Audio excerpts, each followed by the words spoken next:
मराठा साम्राज्याच्या इतिहासात होळकर घराण्याचे आपले शौर्य आणि मुत्सद्देगिरीने सुवर्ण अक्षरे कोरली आहेत.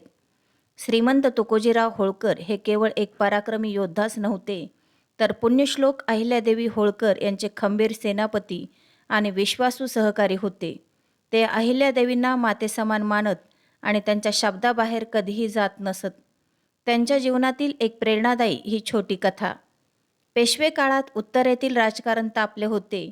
अब्दालीच्या आक्रमणानंतर मराठ्यांचे वर्चस्व टिकवून ठेवण्याचे मोठे आव्हान होळकर फौजेसमोर होते. अहिल्यादेवी इंदूरचा कारभार सांभाळत होत्या, तर तुकोजीराव रणांगण गाजवत होते. एकदा एका मोहिमेदरम्यान तुकोजीरावांच्या तुकडीला शत्रूने चारही बाजूंनी वेढले. शत्रूची संख्या मोठी होती आणि रसद संपत आली होती. अशा वेळी माघार घेणे हाच शहाणपणा ठरला असता. पण तुकोजीरावांचा स्वभाव माघार घेणारा नव्हता. त्यांच्या एका सरदाराने सुचवले, महाराज, आपण रात्रीच्या अंधारातून इथून निसटून जाऊया, नाहीतर आपला पराभव निश्चित आहे.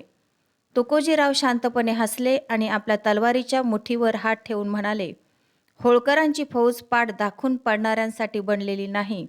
जर मृत्यू समोर असेल तर तो छातीवर झेलला जाईल, पाठीवर नाही. अहिल्यादेवींनी माझ्यावर विश्वास टाकला आहे, तो मी धुळीला मिळवू देणार नाही. त्या रात्री तुकोजीरावांनी एक अजब रणनीती आखली. त्यांनी आपल्या फौजेला 2 गटात विभागले. एका गटाने मोठ्याने रणशिंगे फुंकून शत्रूचे लक्ष दुसरीकडे वळवले, तर दुसऱ्या गटाने नेतृत्व स्वतः तुकोजीरावांनी केले. हर हर महादेवचा जयघोष करत ते थेट शत्रूच्या मुख्य छावणीवर तुटून पडले.